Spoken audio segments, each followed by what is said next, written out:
Why, hello everybody, and welcome to the final module. Unironic slow clap.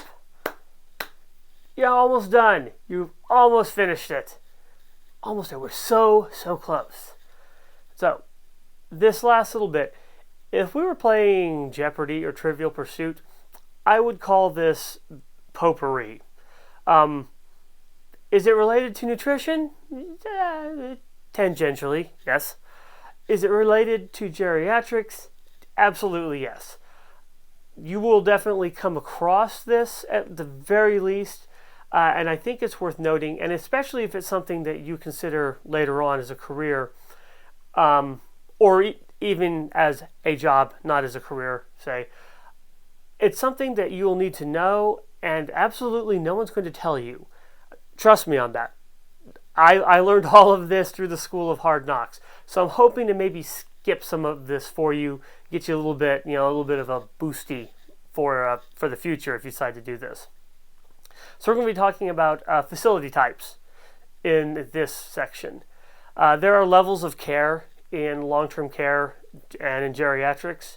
The lowest level of care is independent living.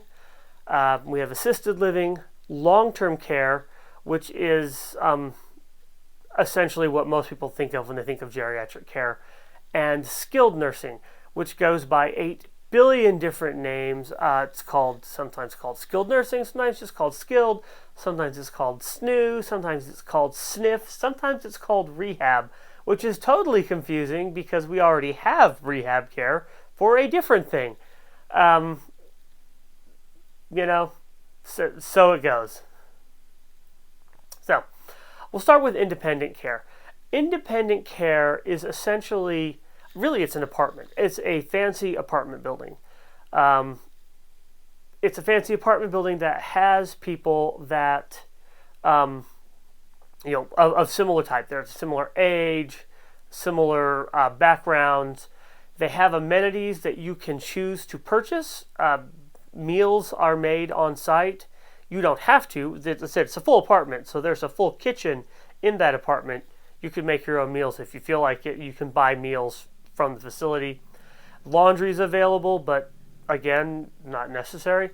Housekeeping's available. There are organized activities. You can think of it kind of as a community center also. They do not provide medical services. Independent living does not provide any sort of medical services. If you if you live in a place that's connected to a company like mine, in which there is a continuum of care perspective, like we want to be able to help you through the full system, you can use the services of that company. If you needed a dietitian, I would go. If you needed a doctor's visit, one of our providers would come see you. That would be billed separately because it's not part of the package as it is in a care setting, but they are available. Or you can go to your own doctor, your own dietitian, your own therapy team, whatever. That's up to the person living in independent living. That's why it's independent. So, all independent living residents are seen on an outpatient basis. Even if it is a member of, let me back up. Even if the clinician that's seeing them or the therapist is a member of the company that owns the independent living building, it's going to be seen on an outpatient basis. This is independent. So this person has chosen to use the services of the company. There is no direct medical staff on site in an independent living building. The only regulations necessary to follow are local ordinances. You really just have to follow the same ordinances as any other apartment building. Requirements for residents, and we'll go into this as we go on, there are requirements for residents. They have to be medically independent, or they have to have their own 24-hour private care. That's something that most places, as far as I'm aware, don't provide. They will not hire out a nurse for you for 24-hour care. You have to provide that for yourself, or the family does. So the next type of care is assisted living. Assisted living is fairly independent still. There's still apartment type rooms, with multiple rooms, I should say, in them. These are for residents that require very light assistance, like light one-on-one with ADLs. Grooming, sometimes toileting, that's not always the case. Some assisted living centers provide that, some don't. Maybe eating, and by that I mean more like consistency adjustments or therapeutic diets will be provided, not not assisted with physically, like helping someone eat, feeding them. Some places provide adaptive equipment, some don't. As you can see, this is a very gray area. Assisted living is a very gray area. They may receive in-house therapy, and this is frequently from the company's contracted therapy services. We've kind of gone away from independent. When you're in assisted living, you need more help. So typically, the company's own staff, their own medical staff, are there to take care of you. They are staffed by some medical personnel. Not a lot. They're not everybody there's a nurse or something like that. But there are nurses on staff in an assisted living. And it does have a medical director of some sort. There's a doctor that's the medical director of that building. And they frequently have a bespoke a physician's assistant or nurse practitioner who is that facility's primary care provider. In assisted living, this is when you start coming to the picture more. Again, remember, independent living was just if they needed help with something. If their doctor said you should talk to a dietitian and they wanted your help instead of somebody else's, then you would come in. In AL, you may be asked to see people. The assisted living residents are usually still seen on an outpatient basis, but that will be in the facility. I didn't make that clarification earlier. With independent, I usually personally, because the buildings are close together, I will usually go to their apartment and see them. But they can come to my office. We can meet somewhere else. With assisted living, you're going to their apartment. As the RDN, you may declare that they need to be seen more regularly. You're not obligated to be there. Later on, you will be obligated to be there regularly. You have to be available. You do not have to be there. But you can, if you see someone who you think is nutritionally at risk, set up a schedule and say, this person needs to be followed more closely. Facility menus have to be approved by the RDN. By the time you get to assisted living, there is no more cooking. I mean, there might be light cooking. In our buildings, we have microwaves, but there's no gas. There's no way to make fire in there. I guess you could put tin foil in the microwave, but you know what I mean. Some people in AL are there because they're having some memory issues, and we don't want them to be able to make fire. So all meals are provided by an assisted living center, and that requires you to review the menus and approve them. The regulations in Texas, in Texas is the Texas Administrative Code, Title 40.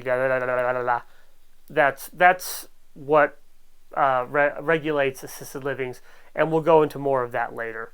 Requirements here are assistance for ADLs, and there are two types in Texas at least. There's a type A and a type B. Type B is a more, I won't say severe, is a more intensive care type. and it's based predominantly on in need of care and how fast you can the resident, not you, not you, the clinician, how fast the resident can evacuate in case of an emergency. We'll move on from there because otherwise I'll just ramble. So, long-term care.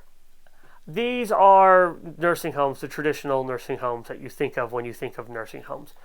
These provide 24-hour medical care for patients that are unable to meet multiple ADLs and or need more than one-on-one care. If it takes more than one person to get you out of bed or to get you bathed or something like that, then you're going to require a long-term care setting.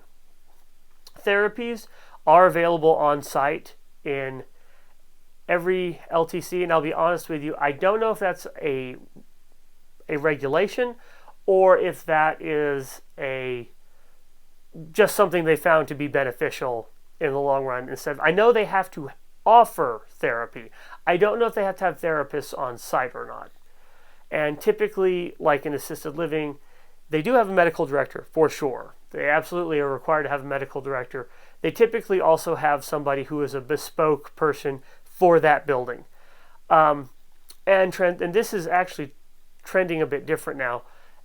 It used to be that there was essentially one medical director, one doctor, and his care staff that saw everybody in the nursing home. At this point, nursing homes are taking on more of a hospital model in which you have doctors. Now you can always, and we'll go into this again, they can always have their own doctor, but there are doctors that come on site and there's more than one of them. So there's more than one nurse practitioner, there's more than one group of people. So there are multiple different doctors available. Like I said, it's more of a hospital model than just having one doctor and that person's care team. Okay. Now, this is skilled nursing. I call it skilled. Again, there's a billion names for it. Skilled nursing does fall under the heading of long-term care. It's odd, and everybody agrees it's odd. I think it got stuck there because they just didn't know where else to put it, and they didn't want to make new regulations. LTC patients, skilled patients, are patients that require 24-hour care. Essentially, what these individuals are people who are recovering from something, an injury, a surgery, a illness. They're not healthy enough to go home, but they aren't critical enough to require acute care any longer. So, again, these are often people that are like recovering from a orthopedic surgery of some sort, or they've had a very bad infection and they're recovering from that. The typical length of stay is about 3 weeks. That does vary quite a bit, but that's average.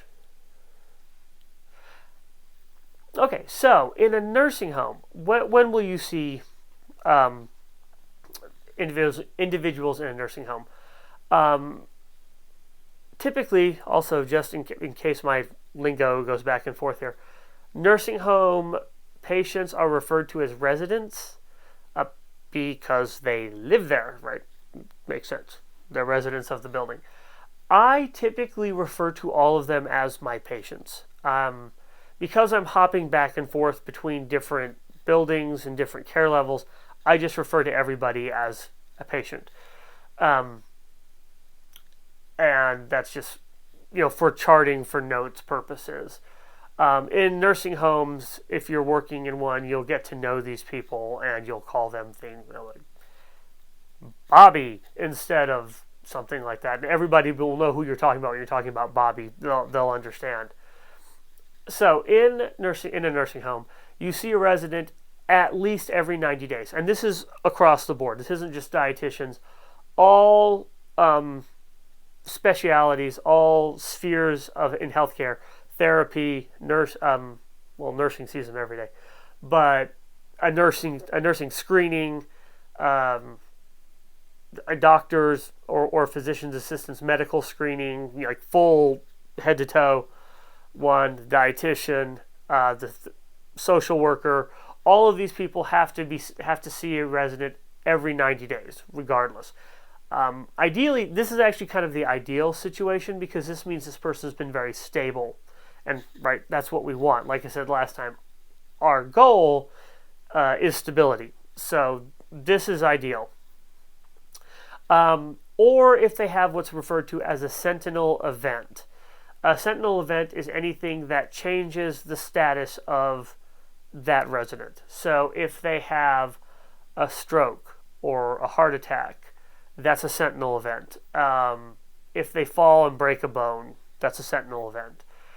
And sometimes they can just be declared sentinel events. Sometimes if you have someone with dementia their dementia has markedly increased, that can be declared a sentinel event and everybody will reassess them to see if things have changed. The facility menu, similar to the assisted living menu, has to be approved by an RDN.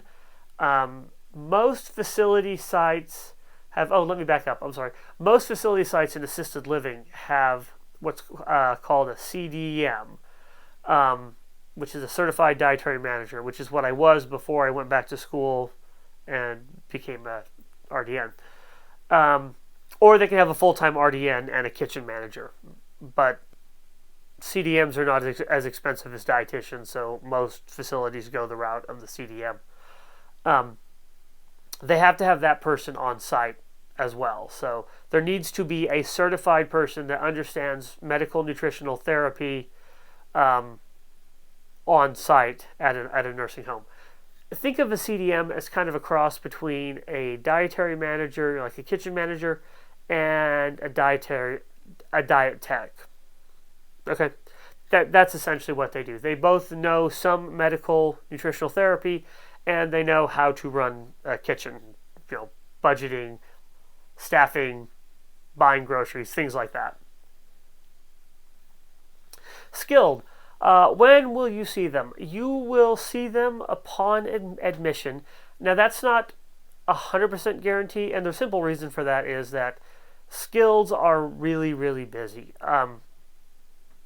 That mine is far away. That's not particularly that's not a complaint I get to make, but they're very, very busy. It's not uncommon to see 5 or 6 admissions and discharges in a day in mine, which doesn't sound like a lot if you're in a hospital, but this is a building that has a max population of 35, I believe. So, 20 to 25% of people are coming and going every day, and you could easily be a full-time dietitian at a skilled building if they would pay for one, but they won't. So I have a list of people that I do see. I make sure that I'm notified of anybody who is an enteral nutrition. We'll get to that in a second. Somebody who's been newly diagnosed with diabetes or has uncontrolled diabetes. Anybody with any type of kidney disease. Any kind of GI problems or status post GI surgeries. Anybody with wounds. And anybody who's underweight. And I will see people per request. They usually will say, these are a list of people that are available for you to ask for if you want one. There's a social worker, there's a dietitian, there's a chaplain. And if somebody wants to talk to me, then, notify me and I'll be there. Funny little tidbit here. If you have somebody who is on enteral nutrition or parenteral, skilled doesn't often do parenteral because of the need for a pharmacy for that. So typically, if you're parenteral, you're in a long-term acute care, which is a separate facility type. Again, we're not going to go into that because that's not specifically that's not mostly geared to geriatrics. That's for anybody. But if you have someone on enteral, you are obligated. You, everybody, dietitian. A dietitian must see a person on enteral nutrition and assess the adequacy of the enteral prescription within 72 hours of admission. And I find this very bizarre because they're coming from a facility almost always. They're almost always coming from a hospital to a skilled unit. So this enteral prescription was written by a dietitian. So 99% of the time, I'm like, yeah, no, fine. I've got no issues. If I do anything, I usually pump up their water a little bit because unless they have an issue like COPD or CHF where you don't necessarily want to give them a lot of water, I typically like to give them more water. But like literally, that's it. But they're fine where they are. They're not at nutrition risk from the prescription, but regs. And very quickly, these are the regulations, and we're going to go into those a little bit more in a bit. Not because you need to know these per se, but because people will talk about them, and you need to know, at least be familiar with them, right? Who wants to be there being like, I don't know what's going on. So, the strict regulation of long-term care began in 1987 with the Omnibus Act. OBRA 87 is what they'll call it, which is the Omnibus Reconciliation Budget Act of 1987. U.S. Federal Code Part 483, Subpart B, Code I-390 or 1395 I-3. And in Texas, there's the Texas Administrative Code, Title 4, Subtitle B, Chapter 242, Subchapters A through S. Never let, for those of you who aren't in Texas, and I guess for those of you who are, if you haven't had to deal with this yet, never buy into the line that Texas is a freedom-loving state that doesn't want to get into your business at all. They want to get all up in your business. No state has more regulations, licenses, and certifications than Texas does. There's an entire department dedicated to maintaining licenses and certifications. So it's not like I don't talk to the Department of Human Services for my state license. I talk to the Department of Licensure. So that's a tangent. That's nothing. That's just bonuses. That's flavor. That's all. So guys, that is facility types. I will see you again when we talk about rights and regulations. I don't know which order we're going to do that in yet. I haven't decided. We'll find out. I'll see you later. Bye.